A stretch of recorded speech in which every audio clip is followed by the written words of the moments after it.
This conference will now be recorded. अद्य शुक्रवासरः अथवा भृगुवासरः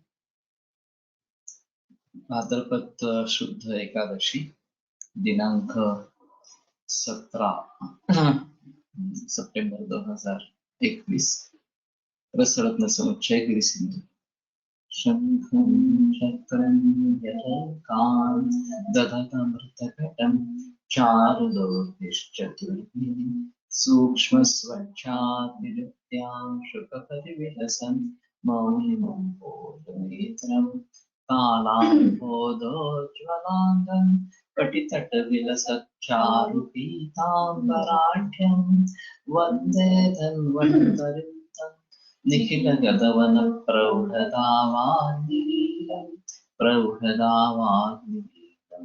ब्रह्मणोऽभिसमारब्धा मात्रेयाद्येषु पूजिताम् अस्मदाचार्यपर्यन्तां वन्दे गुरुपरम्पराम् आयुर्वेदं वन्दे माधवाख्यं महागुरुम् आयुर्वेदामृतं सर्वं शिष्येभ्यो यः प्रदत्तवान् द्रष्टाज्ञानी दृष्टकर्मा कृतकर्मा तथैव च अध्यापको विषट्श्रेष्ठो महान् संशोधकस्तथा गुणैरेतैः समुदितैः यत्कार्यं प्रतनोति सः समृद्ध्यर्थं हि कार्यस्य वयं प्रयतामहे सरस्वत्यै नमो यस्याः प्रसादात् पुण्यकर्मभिः बुद्धिदर्पणसङ्क्रान्तं जगदध्यक्षं वीक्षते आत्रेयप्रथमं वन्दे वेदजगद्गुरुम् आयुर्वेदामृतं सर्वं गृहीत्वा सुरेश्वरात् अग्निवेशादिकेभ्यो यत्प्रेक्षणीय सप्तमः प्रथमं तन्त्रकर्तारम् अग्निवेशं नमामि।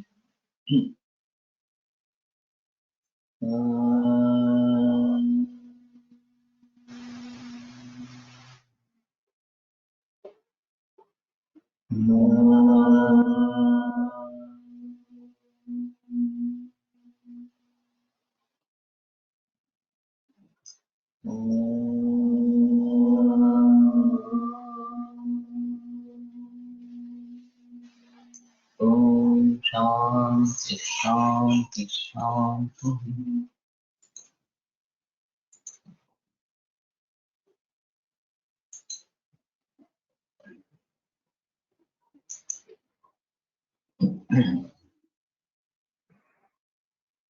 गिरिसिंधूरं महागिरिषु चाल्पीयः पाषाणन्तस्थितो रसः शुष्कशोणस्य निर्दिष्टो गिरिसिंधूरसंज्ञा।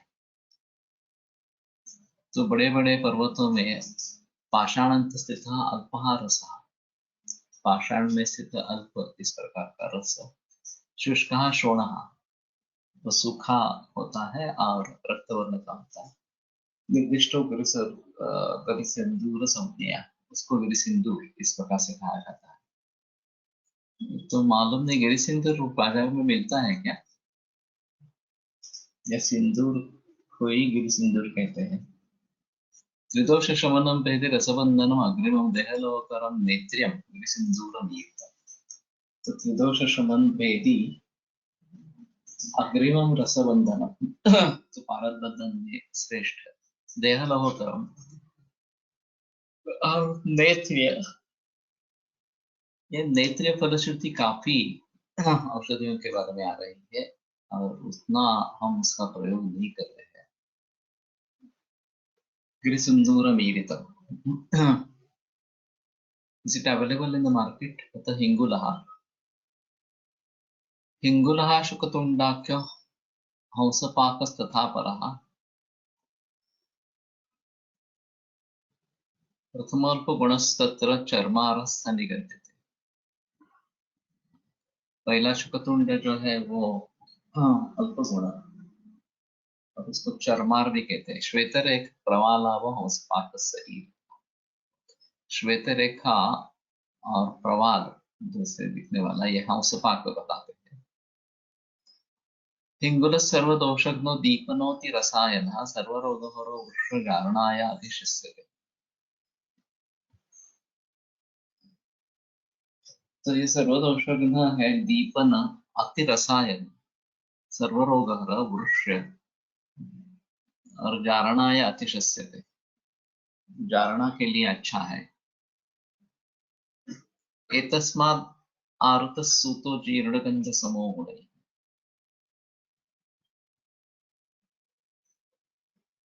तो उससे पारद निकाला जाता है जीर्णगन्धसमो गुणैः। और वो जीर्णगंध सम गुण से हिंगुल जो है वो जीर्णगंध गंध सम गंधक समान है। तत्र तयोर्मध्ये प्रथमः शुकतुण्डाख्यः अल्पगुणः हंसपाकाख्य हिंगुलापेक्षा इति बोध्यम्। चर्मारचितस्य नामान्तरम्। यद्वा तत्र वक्तव्येषु विविधेषु व्यञ्जनेषु मध्ये प्रथमः चर्मारः स अल्पगुणः, द्वितीयः शुकतुण्डाख्यः, अपरः हंसपाकः इति त्रिविधः। तथा च भावप्रकाशे दरदस्त्रिविधः प्रोक्तः चमारशुकतुण्डकः हंसपादस्तृतीयः स्यात् गुणवान् उत्तरोत्तरम्। चमार शुक्लवर्णः स्यात् सपीतः शुकतुण्डकः जपाकुसुमसङ्काशो हंसपादो महोत्तमः। अत्र च प्रतिलोमतन्त्रयुक्तिन्यायेन आदौ द्वितीय तृतीया बुद्ध्या पश्चात् प्रथमम् उक्तवान्। प्रतिलोमतन्त्रयुक्ति मैंने पहली बार सुना। हाँ,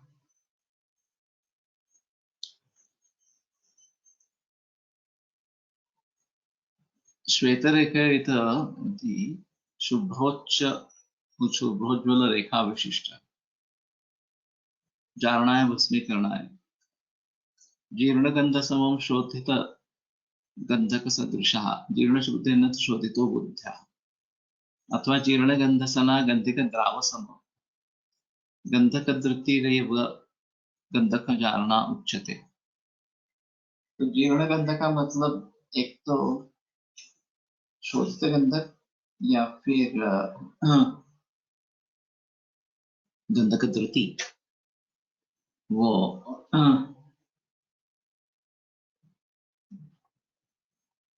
वही गंधक की चारणा है, तो उसको समझ लेना है। सप्तकृत्वार्धकद्रावैः लकुचस्याम्बुना पिबा शोषितो भावयित्वा च निर्दोषो जायते। तो 7 बात आर्द्रक की भावना देने से या लकुच की भावना देने से, लकुच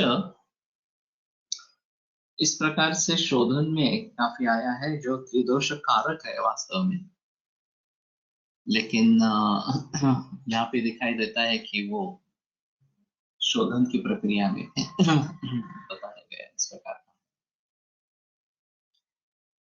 शोषितो भावयित्वा च निर्दोषो जायते, और शोषित और भावित इस प्रकार से निर्दोष हो जाता है। तो त्रिदोषज्ञ है, रसायन है, अतिरसायन है, सर्वरोग है, वृक्ष है, तो शायद थिंगुल इतना प्रयोग में नहीं है। और आर्द्रक स्वर सात भावना एक तो काफी आसान है कराने के लिए। किमत्र चित्र दर्द स्वभाविता क्षीरेण मेष्या घोषो वर्गैः एवं स्वर्णं भौगर्म तापितं करोति साक्षात् हरकुंकुमप्रभम् वरकुंकुमप्रभम्। किमत्र चित्रं दर्द स्वभाविता क्षीरेण मेष्याः बहुशोम्लवर्गैः। तो मेषी क्षीर से स्वभावित अगर किया जाए दर्द, और बहुशा अम्ल वर्ग ही, अम्ल वर्ग से बार बार उसका भाव, उसकी भावना दे। एवं सुवर्णम बहुघर्म तापितम करोति साक्षात् वरकुंकुम प्रभम।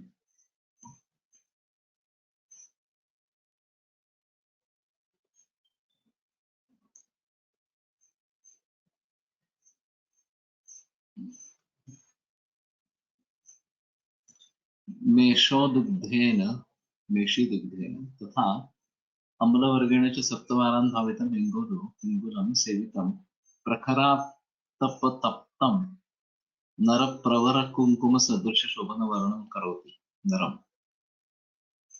ये भावना देने के बाद धूप में उसको सुखाना है, प्रखर धूप में उसको सुखाना है, तो ये नरम का प्रवर कुंकुम सदृशम शब्द वर्णन करो अथवा उक्त प्रकार शोधित हिंगुलम स्वयोगेन वह्निना बहुवारम् आरितं सुवर्णं प्रवर कुंकुम सदृशम सुवर्णं करोति। तो सुवर्ण निर्माण करता है ये ठीक है, अच्छा वर्ण निर्माण करता है।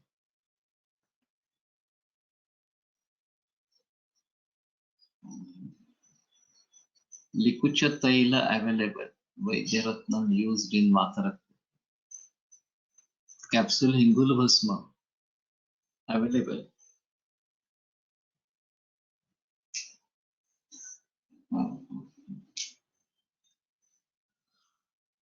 क्योंकि हिंगुल पारद बनाने की एक विधि है, पूर्वपातन पारद का होता है।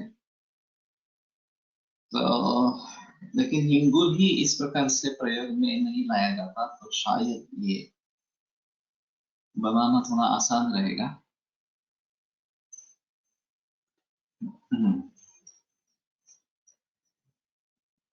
और एक बार शुद्धि हो जाए तो प्रॉब्लम नहीं होनी चाहिए।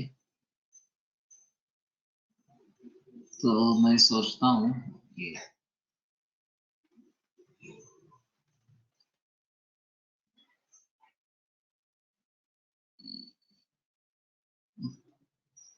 दरदहा पातना यंत्रे पातितश्च जलाश्रय, तो जलाश्रय पातना यंत्र में उसको अगर पतन करे उसका तत्सत्वम सूत संकाशम जायते नाथ संशय, तो उसका सूत संकाश पारद जैसा सत्व निर्माण होता है, इसमें संदेह नहीं है। बाजारात हिंगुळ काय स्वरूपात व केव्हा व काय नावाने मिळतो? हिंगुळ नावानेच मिळतो। इसमें दो है, एक नेचुरली अवेलेबल और दूसरा शायद संयुक्त बनाते हैं एडलीस, तो कृत्रिम रूप से बनाया गया हिंगुळ, इस प्रकार समझता हूँ। तो बेहतर है जो नेचुरली मिले वही देवे, और फिर उसको भावनाएं देकर करने की कोशिश करें।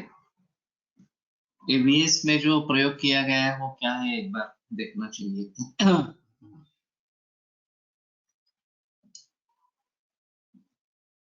तो ये अच्छा रहेगा। और वर्ण कुंकुम सदृश, वर कुंकुम प्रभम,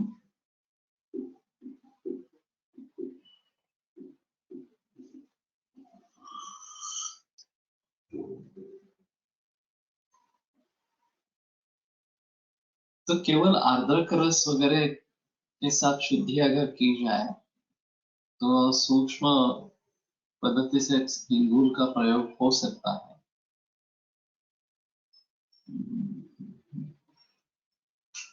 मंगेश तुम सुन रहे हो क्या? कॅप्सूल फ्लेक्झिपोर्टे नावाने याच कैप मिलती। हो सर, तो हिंगुल के बारे में थोड़ा सोचो, शुद्ध हिंगुल प्रयोग में लाने के लिए।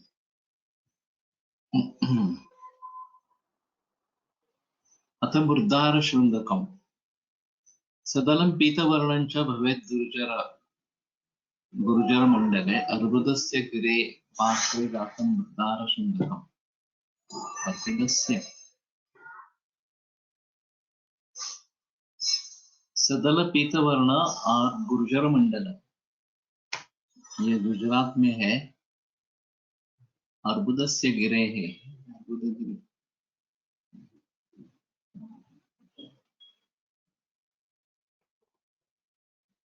अस्मद्देशे यत् वृद्धा मुद्राशंख इति नाम्ना प्रसिद्धा, पश्चिमदेशे तत् मृदाशिंग इति नाम्ना तत्रत्यैर्विधीयते। अतो मुद्राशिंग इति बारे में कुछ लिखा नहीं है।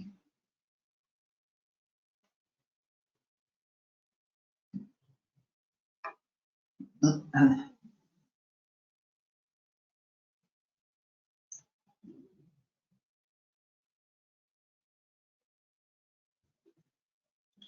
अर्बुदा नाम का कोई पर्वत गुजरात में है क्या? उसके बगल में ये बुद्धा शुंग मिलता है, ऐसा है। दिनेश चौधरी, तुम्हें कुछ पता है? सोमसत्व गुरु श्लेष्म शमनम पूगदापहम रसमंदनम उत्कृष्टम, हाँ जी है। तो वहां अगर मुद्दार शुंग मिलता है तो देखो, मालूम नहीं। पूगदापहम रसबंधनम उत्कृष्टम केशरंजनम उत्तमम।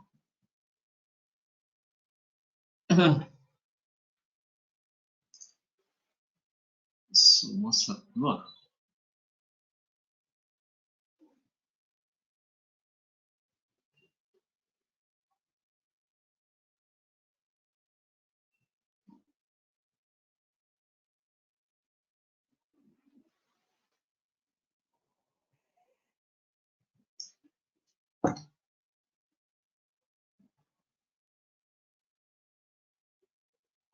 सीससत्वमिति वृद्धाशृङ्गस्य नामान्तरं तेन सीसक्षारविशेषत्वात् पूगदापः कुप्रतिनियतोपदंशादिरोगनाशनम्। हाँ बोल, तुम्हारा माइक ऑन करो। हाँ सर, आवाज येते? हॅलो हॅलो, आवाज येतोय सर? हॅलो. हाँ येतोय। हा, तर हिंगुळामध्ये कसं आहे की पूर्वी नैसर्गिक हिंगूळ मिळत होता, परंतु सध्या नैसर्गिक हिंगूळ खूप कमी मिळतोय, परदेशातूनच येत असतो तो. पण जसा पूर्वी रेग्युलर आपल्याकडे उपलब्ध असायचा तसा सध्या होत नाही. आणि जो आर्टिफिशियल हिंगूळ आहे त्याच्यामध्ये सुद्धा पाऱ्याचे कंटेंट वेगळे वेगळे असतात. म्हणजे ऊर्ध्वपातन केलं तर काही वेळेला 60% पारद मिळतो, काही वेळेला 70% मिळतो. म्हणजे त्याच्यामध्ये सुद्धा परत व्हेरिएशन्स आहेत हिंगुळामध्ये. आणि नैसर्गिक मी स्वतः बघितलंच नाही, बघितलंय पण म्हणजे गोपीकृष्ण सरांकडे बघितलंय, पण असं त्याच्यानंतर स्वतः कधी वापरू शकलो नाही. एकच वेळ मला बघायला मिळाला. सध्या नैसर्गिक हिंगूळ मिळत नाही, जो काही मिळतो तो आर्टिफिशियल मिळतो. त्यामुळं तो डायरेक्टली औषधामध्ये वापरणं थोडंसं कदाचित चुकीचं होऊ शकेल सर. हो हो. ठीक है। मैंने हिंगोलत्थ पारद देखा था निकालते हुए गोलटकर सर के यहाँ, और वो नेचुरल हिंगोल था। ये मैं बात कर रहा हूँ करीबन 70 साल की हो गई, 70-72 इस प्रकार की होगी। तो अभी मुझे भी पता नहीं है नेचुरल मिलता है नहीं मिलता है। बाद में मैंने सुना था कि वो नेचुरल भी मिलना बंद हो गया है और या रेयर हो गया है, और अभी जो मिलता है वो कृत्रिम ही मिलता है। तो ठीक है, देखते हैं आगे। यानी कानिच सत्वानि तानि शुद्ध्यन्ति अशेषतः नातानि शुद्धिवर्गेण। भारतात हिंगोलची खाण आहे का? होगी शायद। पुराने जमाने में भारत का विस्तार बहुत ही ज्यादा था, तो ये शायद उस जमाने की बात है, लेकिन अभी मालूम नहीं किसी दूसरे देशों में है ये स्थिति, थोड़ा देखना पड़ेगा। तो सभी साधारण रस मातुलंग आर्द्रका, मातुलंग और आर्द्रक, इसके जल से त्रिरात्र भावित और शुष्क ये दोष वर्जित हो जाते हैं। तो ये एक देखना पड़ेगा। यानी कानिच सत्वानि तानि शुद्ध्यन्ति अशेषतः नातानि शुद्धि वर्गेण मिलन्ति च परस्परम। सत्व जो है वो शुद्धि वर्ग से अगर धमात होती है तो अशेषतः शुद्ध्यन्ति, पूर्ण शुद्धि उसे जाती है। सद्या भारतात हिंगोलची खाण नसावी, मिलन्ति च परस्परम, और एक दूसरे में मिलजुल जाती है। करवाल भैरव नातानि शुद्धि वर्गेण काचटंकण वक्राभि शोधनीय गुणमतः एकीभवन्ति ग्रसन्ति इत्यर्थः।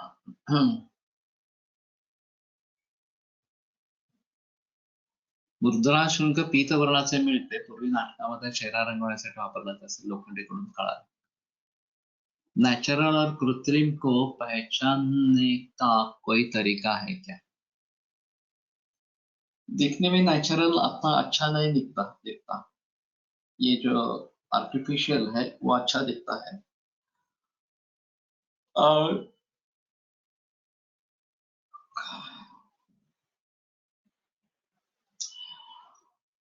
डिस्टिलेशन करते हैं तो उसमें पारद नेचुरल में कम मिलता है, ये कृत्रिम में जो है वो तो पारद और गंधक दोनों को इकट्ठा करके हिंगुल बनाया जाता है। अब उसका कमर्शियल या इंडस्ट्रियल एप्लीकेशन क्या है मालूम नहीं है मुझे, हिंगुल कहाँ पे प्रयोग में लाएगा, लेकिन शायद ये आईना बनाते समय हिंगुल का प्रयोग होता था, ऐसा मुझे लगता है, क्योंकि वहां पारद निर्माण होता है। तो while creating mirror, सर हिंगुल, हाँ सर हाँ बोल। जो आपण आयुर्वेदामध्ये पारा वापरतो ना, तो साधारणतः तर 1 ते 2% आहे. सगळ्यात जास्त पारा हा शिपिंग मध्ये म्हणजे बोट ज्या असतात ना, तर त्या बोटींसाठी वापरला जातो. तर तिथं हाँ बोटी गंजू नयेत म्हणून त्याच्यावरती एक लेयर केला जातो बोटीवरती सभोवताली. तर तो हाँ पाऱ्यापासून एक केमिकल बनवतात आणि त्याची पूर्ण लेयर त्या बोटीच्या भोवती लागतात. खरं तर इंडस्ट्रियल यूज ह्याचा पाऱ्याचा खूप जास्त आहे. त्यामुळे आपण आयुर्वेदामध्ये मेडिसिन मध्ये खूप कमी वापरतो. म्हणून सरकार शक्यतो पाऱ्यावरती निर्बंध आणायचा प्रयत्न का करते? कारण इंडस्ट्री मधून तो पाण्यामध्ये किंवा आपल्या ह्याच्यामध्ये येतो आणि त्याच्यामुळे कंटॅमिनेशन होऊन ते आपल्याला हॅझार्डस होऊ शकतं. म्हणून सरकारचं पारदाविषयी थोडंसं नकारात्मक मत आहे. मी पण रसशास्त्रातली सगळीच औषधं पारदापासूनची आहे, तो पारद हमारे लिए एक अहम है। नेचुरल स्वरूप में अगर प्राप्त होता है तो ज्यादा बेहतर इस प्रकार का रहेगा। तो शुद्धि प्रक्रिया अच्छी होनी चाहिए। और टॉक्सिसिटी के बारे में जो देखा है वो केवल लेड टॉक्सिसिटी ही पाई गई है, ये बड़ा अजीब है। पारद इतना जहरीला है, उसके बारे में कुछ भी निकला नहीं है आज तक, केवल लेड टॉक्सिसिटी ही पूरे विश्व भर में देखी गई है, और उसको कैसे हैंडल करे ये अजीब है थोड़ा सा। तो ठीक है, मुझे लगता हो. है कि आणि जर पाऱ्याचं कसं की त्याचं पाऱ्या हो. सर पाऱ्याची स्पेसिफिक ग्रॅव्हिटी आहे ती 13 आहे. म्हणजे खूप हेवी आहे पारा. त्यामुळे डायजेस्टिव्ह सिस्टीम मध्ये ऍब्सॉर्ब होत नाही तो. तो मलप्रवृत्तीतून निघून जातो. ये लेकिन साक्षीभूत होकर बहुत सारे द्रव्यों में काम करता है, कैटालिटिक एक्शन है, ये अहम मुद्दा है। और फिर अल्पमात्रोपयोगित्व वगैरह ये सभी गुण भारत के जरिए प्राप्त हो जाते हैं, तो ये उस हिसाब से महत्वपूर्ण है भारत। लेकिन ठीक है, हमें थोड़े प्रयास करने चाहिए इसके बारे में। ये तो मुझे शिप में इसका प्रयोग है ये तो मालूम नहीं था। CFL में पारद था बीच में जो बल्ब्स बनते थे, अभी LED आ गया, तो मालूम नहीं है किस प्रकार से बदलते रहेंगे, और इंडस्ट्रियल यूज उसका है जो बदलता रहेगा। तो इति रसरत्न समुच्चयवाधिन्या तृतीयोऽध्यायः। इति श्री वैद्यपति सिंहगुप्तस्य सूनो वाग्भटाचार्यस्य कृतो रसरत्नसमुच्चये उपरससाधारणरसानां शुद्ध्यादिनिरूपणः नाम तृतीयोऽध्यायः। चतुर्थोऽध्यायः अथ रत्नानि अथ मणयः मणयोऽपि च विज्ञेया सूतबन्धनकारकाः। तो रत्न जो है वो भी सूतबंधन करने वाले इस प्रकार के बताए गए हैं। वैक्रांत सूर्यकांतश्च हीरकं मौक्तिकं मणिः चंद्रकांतस्तथा चैव राधावर्तश्च सप्तमः गरुडोद्गारकश्चैव ज्ञातव्या मणयस्त्वमी। गरुडोद्गारकश्चैव पुष्परागो गोमेदश्च पद्मरागः प्रवालकं वैदुर्यं च तथा नील एते च मणयो मताः। यत्नतः संगृहीतव्याः रसबन्धस्य कारणात्। तो प्रयत्न पूर्वक उसका संग्रह सभी का करे।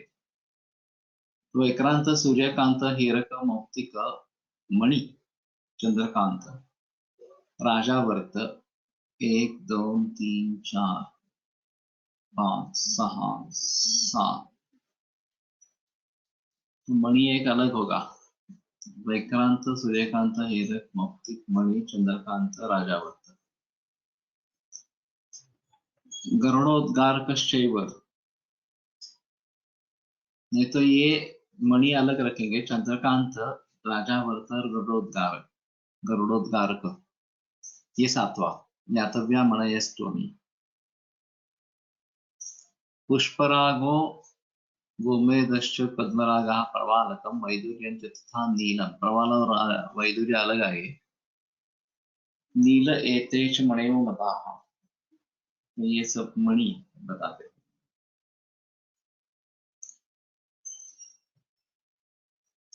तत्र आदौ रत्नानां सामान्य कार्यमाह मणय इत्यादि। मणयः रत्नानि। रत्नशब्दस्य निरुक्ते राजनिघण्टु उक्ता। धनार्थिनो जना सर्वे रमन्ते अस्मिन् अतीव यत् ततो रत्नमिति प्रोक्तुं शब्दशास्त्र विशारदैः। तो धन की इच्छा करने वाले लोग जिसमें रममाण होते हैं, अतीव रममाण होते हैं, इसीलिए उसको रत्न ये संज्ञा प्राप्त हो गई है। शुद्धबोध कारकत्वं सामान्य कार्य। मणीनां नामान्याः वैक्रान्त इत्यादि। वैक्रांतादि नीलांता 14 मणिभेदाः। वैक्रांता चुणि विशेष इति लोके सूर्यकांत स्वनाम ख्यातः आतस्पाथर इति लोके। यद्यपि गुणादिकं नोक्तम् तथापि गुणान्तरदर्शनात् ज्ञातव्यः। यथा राजनिघण्टौ सूर्यकान्तो भवेत् उष्णो निर्मलं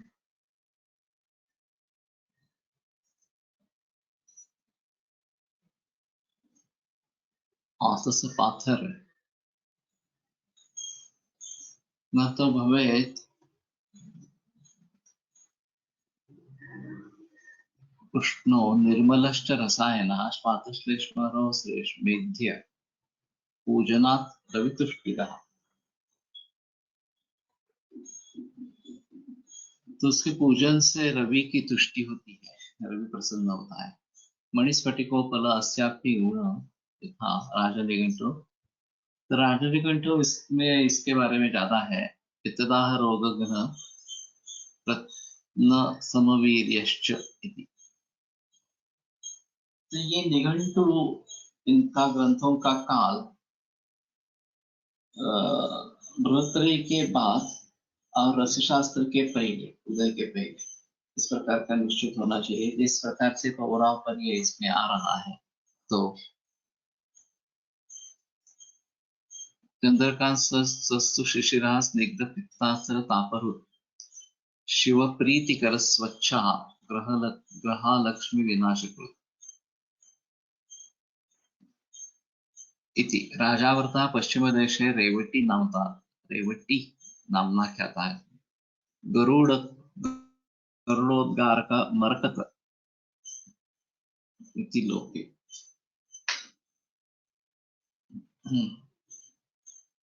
पन्ना है। पुष्परागः पीतवर्ण मणिविशेषः पोखराज इति लोके। गोमेद रक्तवर्णमणिर्मणिविशेषः पद्मराग रक्तवर्णमणिविशेषः। एतस्यापि गुण यथा राजनिघण्टु माणिक्यं मधुरं स्निग्धं वातपित्तप्रशमनं प्रणाशनं रत्नप्रयोग प्रज्ञानां रसायनकरं परम्। माणिक्यः पद्मरागः इति। रत्नप्रयोग प्रज्ञानां रसायनकरं परम्। वैडूर्यं विदुर भूमिजं भूमिजमणि विशेषः पश्चिमे लशुनिया इति ख्यातः। तो लसनिया नाम से एक मिलता है। तच्च मेघ गर्जनेन अंकुरो भवति इति प्रसिद्धि। नील इंद्र नील नीला इति ख्यातः। पद्मरागेन्द्र नीलाख्यौ तथा मरकतोत्तमः पुष्परागस्य वज्राख्यः पंचरत्नवरास्कृताः। तो पद्मराग इंद्र नील मरकत पुष्पराग और वज्र ये 5 रत्न वर है। माणिक्य मुक्ता फलविद्रुमाणि ताक्षंच पुष्पं विदुरंच नीलम गोमेतकंचात विदूरकंच क्रमेण रत्नानि नवग्रहाणाम्। तो नवग्रहों के 9 रत्न है। माणिक्य ये पहला रवि का होगा, मुक्ताफल ये चंद्र का, विद्रुम ये मंगल का, तार्क्ष्य ये बुध ग्रह,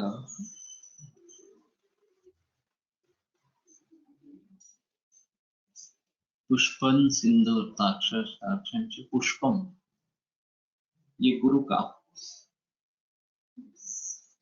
विदुरंच ये शुक्र का, नीलम ये शनि का, गोमेदक राहु और विदुरक ये केतु का। इस प्रकार का होना है। एक बार देख लेते हैं। तो पुष्प जो है वो पुष्य या पुष्कराज इस प्रकार से कहा जाता है।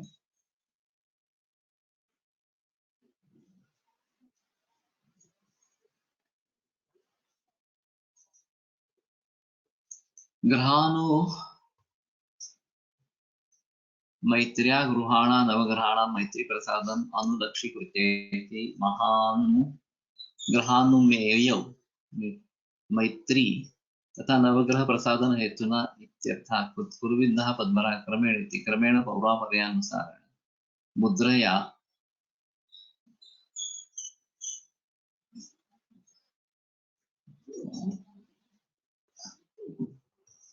अंगुरीयकेण सह धृता इष्टसिद्धौ अभिलषितफललाभाय भवति इति शेषः। तो ये पुष्कराज काफी प्रचलन में है वास्तव में। प्रतिकूल ग्रहार्चनम ये वाग्भट में सूत्र आया है। प्रतिकूल ग्रह है उनकी अर्चना करें तो उसके हिसाब से ये मंत्र मणि धारण इस प्रकार का बताया गया है। और मैंने एक ज्योतिषी से थोड़ा अजब सुना था। उनका कहना था कि जो प्रतिकूल है उनको अनुकूल करने की कोशिश में ज्यादा सफलता नहीं मिलती, लेकिन जो अनुकूल है वो उनको ज्यादा वश कर ले सकते हैं ताकि वो प्रतिकूल ग्रहों का परिणाम कम हो। तो उनका कहना था कि जो अनुकूल ग्रह है उसके बारे में ज्यादा सोचे। ग्रंथों में तो प्रतिकूल ग्रहार्चनम इस प्रकार का है। तो अनुकूल को अगर ज्यादा प्रसन्न करवा लेंगे तो वो प्रतिकूल वालों को भी उनका भी परिणाम कम करेंगे, ऐसा उनका कहना था। और इसमें ये भी देखा जाता है कि हर राशि का एक स्वामी होता है और वो अगर मूल स्थान में इस प्रकार के है, लग्न स्थान में इस प्रकार के है, तो वो उच्चिका कहा जाता है। और फिर उसके अच्छे पर इस प्रकार के मिलते हैं। तो कर्केचा गुरु मेषेसा रवि ये बातें बताई जाती है कि मेष लग्न स्थित अगर सूर्य है, कर्क स्थित गुरु है, तो वो अच्छे गुण देने वाले, अच्छे परिणाम दिखाने वाले इस प्रकार के होते हैं। अभी उनको और अनुकूल कराने के लिए ये अगर उनका धारण किया जाता है तो एक बेहतर ऑप्शन रहता है। और दूसरी चीज, धारण करने से पहले उसको साथ में रखते हैं जेब में वगैरह इस प्रकार से, और उससे अगर कुछ अच्छे परिणाम निकल आए तो फिर ये जो व्यास विरचित नवग्रह स्तोत्र है उसमें से श्लोक पर्याप्त होगा, उसका कम से कम 108 बार जाप करके उसको दुग्धाभिषेक या जलाभिषेक इस प्रकार से करते हैं। फिर उसकी अंगूठी बनानी है और फिर उसका धारण करना है, तो ये लाभदायक होता है, ऐसा कहना है। तो पुष्कराज हो या दूसरे कोई इस प्रकार के रत्न हो, तो जपाकुसुम संकाष्टम कश्यपे महाद्युतिम तमोरुम सर्व पापघ्नं पर्वतोऽस्मि दिवाकरं वगैरह इस प्रकार के श्लोक है हर ग्रह के लिए। तो ये इस प्रकार के मंत्र से उसको सिद्ध करके फिर उसको पहनना, ये ज्यादा अच्छा इस प्रकार का होता है। माणिक्य सूर्य मुक्ता चंद्र प्रवाल मंगल तार्क्ष्य बुध पुष्कराज गुरु हीरक शुक्र नीलम शनि गोमेद राहु वैडूर्य केतु। अभी एक बात हो सकती है कि जो श्रीमान लोग हैं, कैंसर के मरीज है, उनके बारे में मैंने अभी तक सोचा नहीं था। हीरक भस्म भाग्यवाड़ी करने की दृष्टि से कैंसर के लिए प्रयोग करना आरंभ किया है, पता नहीं है, वो केवल रसायन अच्छा बताया गया है, लेकिन मेरे ख्याल में उसका संबंध शुक्र धातु से। कैंसर में शुक्र दृष्टि है जो इस प्रकार से हाइब्रिडाइजेशन से और शुक्र का हनन करने से हुई है, और हीरा उसके लिए एक अच्छा है। तो हीरक भस्म तो हम प्रयोग में ला ही रहे हैं, लेकिन जिनको पॉसिबल हो उनको हीरे की अंगूठी पहनने के लिए कहेंगे तो भी शायद थोड़ा परिणाम होगा। काफी कॉस्टली है हीरे की अंगूठी, लेकिन आप कितना लेना चाहते हैं वो भी निर्भर होता है। अगर बहुत छोटा हीरा लेते हैं तो भी बात हो सकती है, लेकिन ये बात ध्यान में रख सकते हैं कि ये हीरे की अंगूठी पहनने के लिए बताएंगे तो शायद उसके अच्छे रिजल्ट्स आएंगे। और ये भी एक अलग शास्त्र है कि किस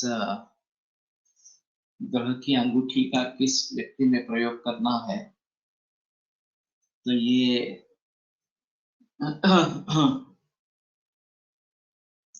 ज्योतिष के आधार पर निश्चित करने की कोशिश करें, और वैद्यों में खुद प्रचलन शुरू हो, ये थोड़ा सा देखिए, वो करेंगे तो ज्यादा अच्छा इस प्रकार करेंगे। ग्रहानुमैत्र्या कुर्विंद पुष्प प्रवाद मुक्ता फलतार्क्ष्य वज्रम नीलाक्य गोमेद विरुद्ध क्रमेण मुद्रा धृतमिष्ट सिद्धि।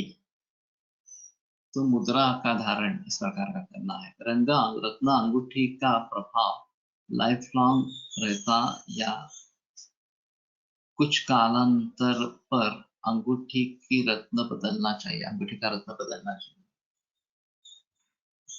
ये तो मुझे पता नहीं है, लेकिन शुद्धि उसकी होनी है। मैल जमा हो जाता है तो उसको धोना है, निकालना है उस मैल को, ये तो करना चाहिए। इसका प्रभाव कम होगा या नहीं होगा इसके बारे में तो पता नहीं है। और अगर बड़ा रत्न और छोटा रत्न, इसमें बड़े रत्न का प्रभाव ज्यादा रहेगा, ऐसा भी थोड़ा सा है। तो अंगूठी में धारण करें, खास करके जो बीच वाली अंगूठी है, मध्यम मिडिल फिंगर, वो शनि की बताई जाती है, और उसमें सिर्फ शनि का नीलम ही डालना है, बाकी कुछ उसमें डालना नहीं। और वो भी पहले अगर किसी ने बताया हो ज्योतिष ने कि ये तुम्हारे लिए लाभदायक होगा तो ही करे, कुछ दिन पहले ट्रायल करे और फिर वो अगर लाभदायक सिद्ध होता है तो ही प्रयोग करे, ऐसा थोड़ा सा है। बहुत सारे मरीज में देखता हूँ वो बीच वाली अंगुष्ठ अंगुली में दूसरा कोई रत्न डाल देते हैं ऐसा, या बदलते रहते हैं। तो मैं सुझाव देता हूँ कि इस बीच वाले अंगूठे में तो कुछ नहीं रखना है इस प्रकार से। तो इंडेक्स फिंगर और ये कनिष्ठिका का तुरंत बाद इसका तर्जनी, इंडेक्स फिंगर तर्जनी है और ये इसमें गुरु का पहना जाता है इस प्रकार का।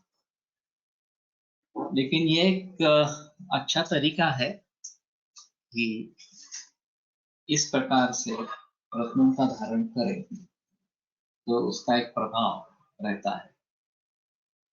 रसे रसायने दाने धारणे देवतार्चने मूल सूक्ष्म सुलक्ष्माणि सुतानि रत्नानि सिद्धे।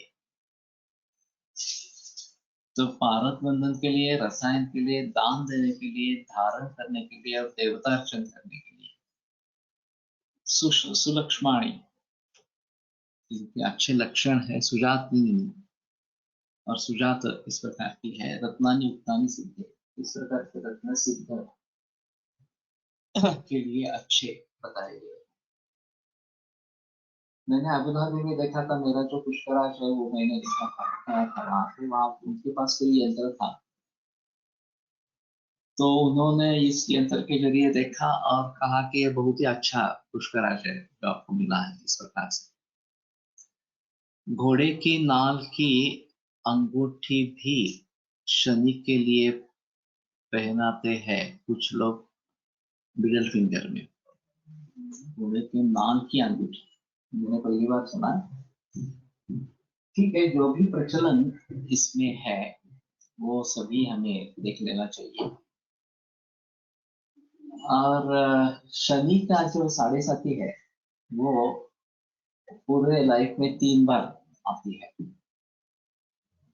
तो एक बचपन में आती है, वो ज्यादा कष्टदायक नहीं होती, मिडिल एज में ज्यादा कष्टदायक है, और फिर उसके आगे प्रौढ़ावस्था में आती है वो भी कष्टदायक हो सकती है। तो उस सिलसिले में ये शनि का जाप करवाना ये एक बात होती है, और हनुमान की पूजा अर्चा करना ये दूसरी बात होती है। तो ज्यादातर हनुमान और शनि का मंदिर इकट्ठा होता है, और ये प्रतिकूल ग्रहार्चनम के बजाय अनुकूल हनुमान को करवाना ये ज्यादा अच्छा है, ऐसा लोगों का कहना। तो एक केवल हनुमान ही ऐसे रहे कि शनि उनको कुछ तकलीफ नहीं दे पाए, तो हनुमान की पूजा अर्चा ये एक बात हो सकती है। तो कल ही मैं किसी से बात कर रहा था, उसकी लड़की 14 वर्ष की है और उसको नेजोफेरिंजियल कैंसर है। एक बार ऑपरेशन कर चुके हैं, अब फिर से वो बढ़ गया है और फिर से डॉक्टर की सलाह ऑपरेशन की है, नहीं तो ये ऐसा होगा वैसा होगा डरा। तो उनका कहना था कि मेरा इतना पैसा इसमें खर्च हुआ है इस लड़की के इलाज के लिए, और बाकी भी बहुत सारे प्रॉब्लम्स आ रहे हैं। तो मैंने सुझाव दिया था कि आप जन्मपत्री देखिए और उसके हिसाब से कुछ करना है तो ये करना पड़ेगा। How to identify original and duplicate रत्न from where you purchase it. ये विश्वास का ही मामला है ज्यादा। प्रामाणिक व्यक्ति मिले तो प्रॉब्लम नहीं होनी चाहिए, लेकिन प्रामाणिक व्यक्ति को ढूंढना भी उतना आसान इस प्रकार का नहीं है। तो ये तो विश्वास की बात इस प्रकार की रहेगी। यंत्र के द्वारा मुझे मालूम नहीं, मैंने पहली बार ऐसा देखा कि यंत्र के द्वारा टाटा की सर्टिफाइड मिलता। अभी मैं कभी तनिष्क में गया नहीं हूँ। तनिष्क की शोरूम्स सभी जगह है और काफी ऊंचे लोगों का ही ये मामला रहेगा। लेकिन एक बार देख लेना चाहिए कि ऐसा सर्टिफाइड रत्न मिलता है क्या। शनि के लिए क्या स्त्रियां भी हनुमान अर्चना कर सकती है? जरूर कर सकती है, उसमें कोई प्रॉब्लम नहीं है। वैसे उत्तर भारत में हनुमान चालीसा का प्रचलन ज्यादा है और हमारे यहाँ महाराष्ट्र में भीमरूपी स्तोत्र जो रामदास विरचित इस प्रकार का है, उसका प्रचलन ज्यादा है। तो कम से कम हर शनिवार को हनुमान जी का दर्शन देना, और चाहे तो फिर ये रुई के पत्तों की माला या तेल वगैरह देना, ये करते हैं। लागूबंधूची गुड, लागूबंधू इज गुड फॉर रत्न। ओके, तो ठीक है, इस प्रकार से रिफ्रैक्टिव इंडेक्स मेथड से रत्न की शुद्धता जांची जाती है। ठीक है, अभी इसके बारे में ज्यादा बहस तो कभी हुई नहीं है, किस प्रकार से रत्नों का प्रयोग किया जा सकता है वगैरह इस प्रकार से।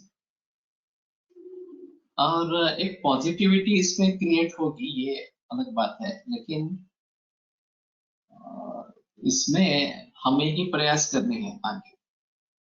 थोड़ी प्रतिकूलता कम हो जाए, थोड़ी अनुकूलता बढ़े, तो शायद ये दुख कम हो और सुख बढ़े, ऐसा होगा। लेकिन जो परिस्थितियां हैं उसको हमें ही फेस करना है, उसका दूसरा कोई इलाज नहीं है। लेकिन ये इसमें लाभदायक होते हैं और कुछ हद तक हमें उससे राहत मिलती है, ये तो सही है। What happened next in nasopharyngeal CA? नहीं, मैंने उनको कहा कि एक सेकंड ओपिनियन ले लो ऑपरेशन के बारे में, क्योंकि पहले 21/24/24 ऐसा कुछ साइज था, और 21/21/20 ऐसा कुछ साइज था। अब 21 के बदले 2 जगह 24 हो गया, 20 का 20 ही गया, ऐसा कुछ है। तो 3 मिलीमीटर 2 महीनों में बढ़ा है।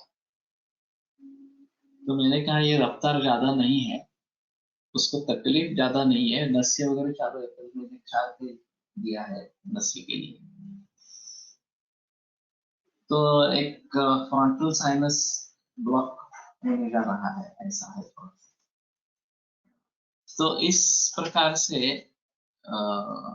मैंने पहले एक केस ट्रीट की थी नेज़ोफेरेंजियल की, उसमें अंत में साइनस बन गया एक अंदर, और फिर उसकी बहुत कष्टदायक मृत्यु हुई। वो करीबन 34-35 बरस की औरत थी और अंत तक मेरे ही साथ रही। एलोपैथी में कुछ करने लायक था नहीं, फिर भी हमने एक ओपिनियन लिया था, लेकिन कुछ नहीं हुआ। एक दूसरी पैलेट, अपर पैलेट वाली केस थी, तो हार्ट पैलेट का कैंसर था, उसमें भी एक साइनस निर्माण हुआ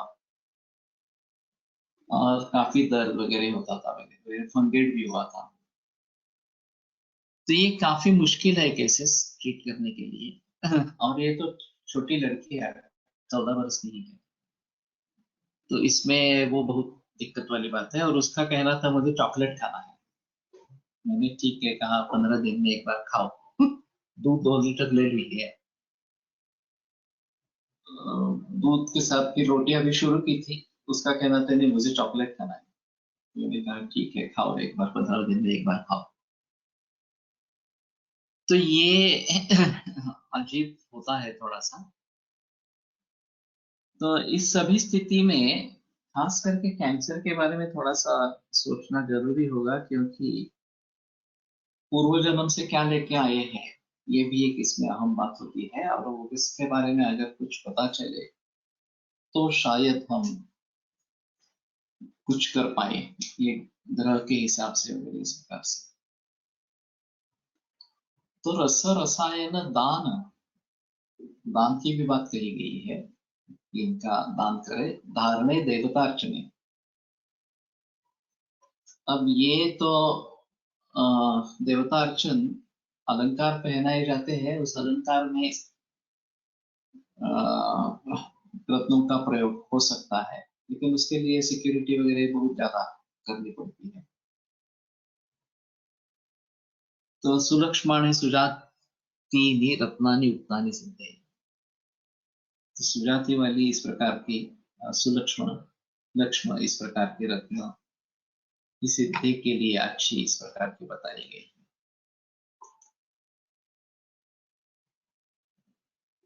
माणिक्यम पद्मरागाख्यम द्वितीयम नीलगंधि, माणिक्य को पद्मराग और दूसरा नीलगंधि। कुशेशय दलच्छायम स्वच्छम स्निग्धम महत्स्फुटम वृत्तायतम समंगातरम माणिक्यम श्रेष्ठम उच्यते। मैं थोड़ा सा सोच रहा हूँ कि जेमोलॉजी एक साइंस है अलग, और उनमें से कोई हमें मिले कि जो इनके बारे में बता सके, फोटोग्राफ्स दिखा सके वगैरह। वैसे नेट में भी इंफॉर्मेशन मिलेगी इंटरनेट में, लेकिन थोड़ा देखना चाहिए इसके बारे में। जिसको इसमें दिलचस्पी है, ज्योतिष और आयुर्वेद और खास करके उसमें भी रत्न, ज्योतिष में भी काफी अंग रहेंगे। मैं 3 तरीके से ज्योतिष का विचार करता रहा, एक डायग्नोसिस, प्रोग्नोसिस और ट्रीटमेंट। तो कभी कभी संदेह होता है डायग्नोसिस में कि कैंसर है या नहीं है वगैरह इस प्रकार से। प्रोग्नोसिस क्या है, बचने वाला है नहीं है, या मृत्यु निश्चित इस प्रकार की है। और तीसरा जो है चिकित्सा के बारे में, अगर इसमें से कुछ सुझाव मिलते हैं, किसी मंत्र का जाप करना, किसी रत्न का धारण करना वगैरह वगैरह इस प्रकार से। तो इन 3 तरीके से ज्योतिष में हम दिलचस्पी ले सकते हैं, उसका प्रयोग कर सकते हैं। हमारे साथ एक तो सरिता जोशी मेडिटेशन है एलोपैथी की, वो जुड़ी हुई है, और वो इसमें इन तीनों के बारे में काम करती है। तो मैं काफी मरीजों को उससे सलाह लेने के लिए कहता हूँ। दूसरे भी एक यहाँ पेडिट्रिशियन है चिंचवड़ में, उन्होंने अपने कार्ड पर लिखा है कि ज्योतिषी भी है, वो पेडिट्रिशियन है और फिर भी ज्योतिषी भी है इस प्रकार से। तो वो भी एक अच्छे है। भस्म केल्यावर रत्नाचा प्रभावात फरक पडत असेल का? भस्म ऐवजी पिष्टी वापरणे अधिक योग्य आहे का? ज्यादातर पिष्टी का ही प्रयोग होता है, भस्म उतनी मात्रा में प्रयोग में नहीं लाया जाता। प्रवाल भस्म सूर्यपुट्टी, प्रवाल भस्म अग्निपुट्टी इस प्रकार से बनाए जाते हैं, वो मूल गुणधर्म के खिलाफ है। प्रवाल भस्म चंद्रपुट्टी यही कॉमन प्रचलन है, और इसमें सिर्फ कल है, एक्चुअल अग्नि संस्कार नहीं है। लेकिन सूर्यपुट्टी और अग्निपुट्टी प्रवाल भस्म ये भी है और मिलता भी है बाहर। तो भस्म का प्रयोग कहाँ करें और इनका प्रयोग कब करें, पिष्टी का प्रयोग कब करें, ये थोड़ा सा देखना चाहिए। और वैसे पिष्टी ज्यादा महंगी नहीं, तो आसानी से पिष्टी का प्रयोग कर सकते हैं। नवरत्न कल्पामृत रस करके है, महेंद्र शर्मा ने मुझे सुझाव दिया था कि कैंसर में वहां प्रचलन ज्यादा है, आप भी इस्तेमाल करो। तो मैं कभी कभी इसका इस्तेमाल करता हूँ, नवरत्न कल्पामृत इसका। तो उनसा फार्मेसी का है, काफी सस्ता है, ज्यादा महंगा इस प्रकार का नहीं। तो इन सभी में हमें ये देखना पड़ेगा। एक ज्योतिषी का कहना था कि जैसे गाड़ी की सर्विसिंग ऑयल होती है, उसी प्रकार से सभी ग्रहों के बारे में एक बार ग्रहों मंत्र जाप करवा लेना चाहिए। उसके अलग अलग है, कितने जाप होना चाहिए। रात के लिए एक 18,000 वगैरह इस प्रकार का बताया, हर एक का अलग अलग है। खुद करे तो ज्यादा अच्छा है, खुद नहीं कर सकते हैं तो ब्राह्मणों द्वारा भी किया जाता है, वो भी प्रचलन में है। और वो प्रामाणिक होने चाहिए ऑफ कोर्स, कि जिनको हम कहेंगे वो तो पैसे लेकर करते हैं, लेकिन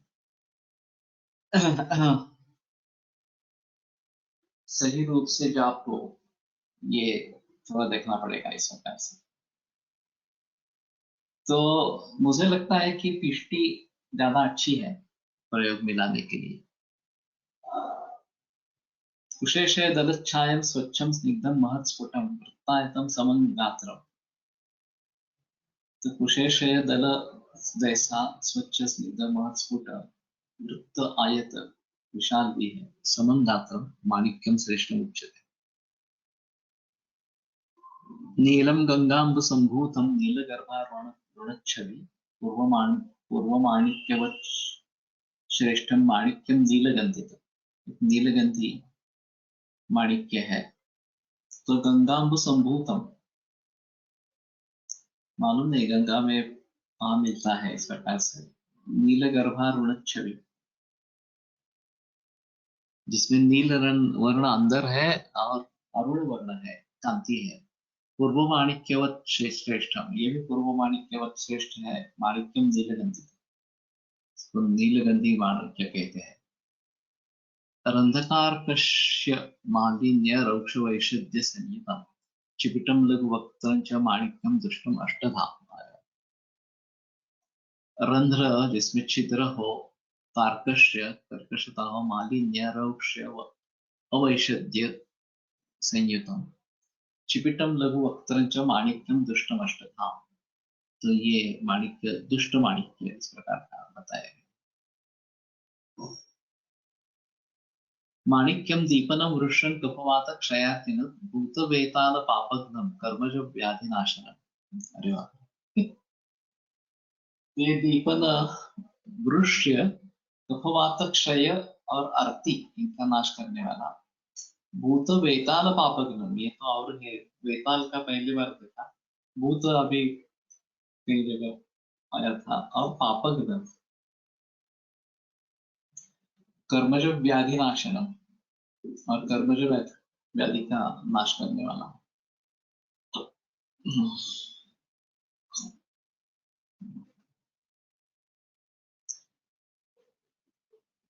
उस हिसाब से शायद बहुत सारे रोगों में प्रयोग हो सकता है। माणिक्य पुष्टि मिलती है मेरे ख्याल में, देखना चाहिए।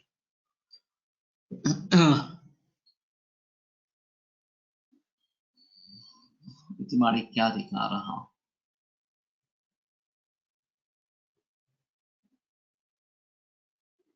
तो ठीक है, मुझे थोड़ा सा लगता है कि हम बाजार में क्या उपलब्ध है, किस फॉर्म में उपलब्ध है, उसके बारे में थोड़ा सा जिक्र करें, देखें, और फिर प्रयोग में लाने की कोशिश करें। कर्मज व्याधि वाले बहुत मरीज रहते हैं, जैसे अभी ये नेजोफेरेंजियल कैंसर वगैरह जो मैंने बताया। पूर्वी एंगेजमेंटची अंगुठी लाल खड्याचीच असायची, बहुधा माणिक्याची, त्यामागे काय कारण असावे असेल?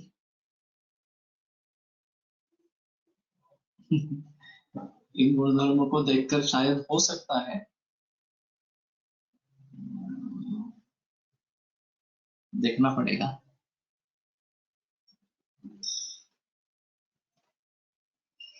ठीक है, रुकते हैं, कल आगे बढ़ेंगे।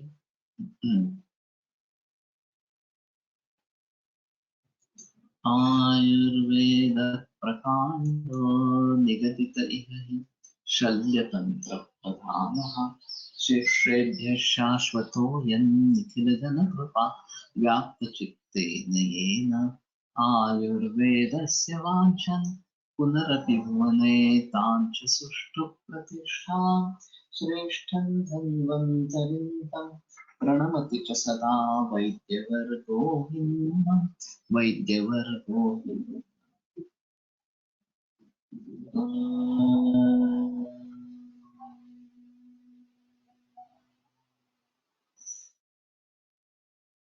Om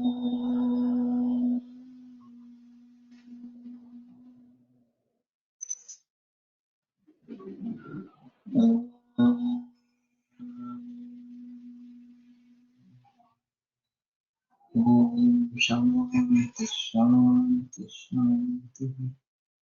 विरम्य